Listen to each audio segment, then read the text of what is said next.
হাজারো শত তাওহীদি জনতার অশ্রুসিক্ত নয়নে জানাজার মাধ্যমে দাফন সম্পন্ন করা হয় হেফাজতের আমির আল্লামা শাহ আহমদ শফী রহমতুল্লাহি আলাইহির। শুক্রবারে তার শারীরিক অবস্থার অবনতি হলে তৎক্ষণাৎ ঢাকায় নিয়ে আসা হয়। ঢাকার একটি মেডিকেলে চিকিৎসাধীন অবস্থায় এ মহান ব্যক্তি দুনিয়ার জীবন ত্যাগ করে পরলোক গমন করেন। তার মৃত্যুতে দেশে শোকের ছায়া নেমে এসেছে। সামাজিক ও রাজনৈতিক নেতৃবৃন্দ এই মহান ব্যক্তির মৃত্যুতে শোক প্রকাশ করে বার্তা প্রকাশ করেছে।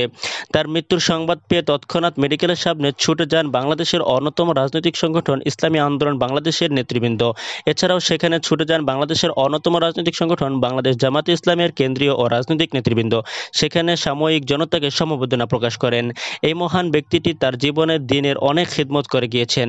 এই মহান ব্যক্তি আল্লামা শাহ আহমদ শফী রহমতুল্লাহি আলাইহির জানাজা শনিবার বাদ জোহর তার নিজ কর্মস্থল বাংলাদেশের অন্যতম সেরা বিদ্যাপীঠ হাটহাজারী মাদ্রাসায় অনুষ্ঠিত হয়।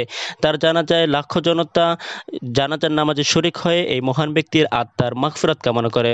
উক্ত জানাজায় উপস্থিত ছিলেন বাংলাদেশের অন্যতম ইসলামিক স্কলার বিশিষ্ট আলেম দ্বীন আল্লামা মামুনুল হক রহমতুল্লাহি আলাইহি। এ সময় বিভিন্ন ওলামায়ে কেরামদের কাছ থেকে এই মহান ব্যক্তি সম্পর্কে আলোচনা শোনা যায়। বিভিন্ন ওলামায়ে কেরাম বলেন, বাংলাদেশে এই মহান ব্যক্তির মৃত্যুতে যে ধরনের অভাব রয়েছে, এই অভাব আর কবে পূরণ হবে বলে আমরা জানি না।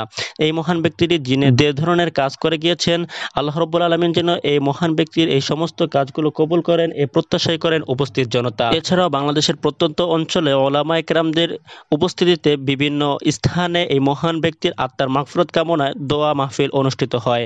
তাদের দোয়ার মাধ্যমে আল্লাহ রাব্বুল আলামিনের কাছে এই মহান ব্যক্তির জন্য জান্নাতের উচ্চ মাকাম তারা কামনা করেন।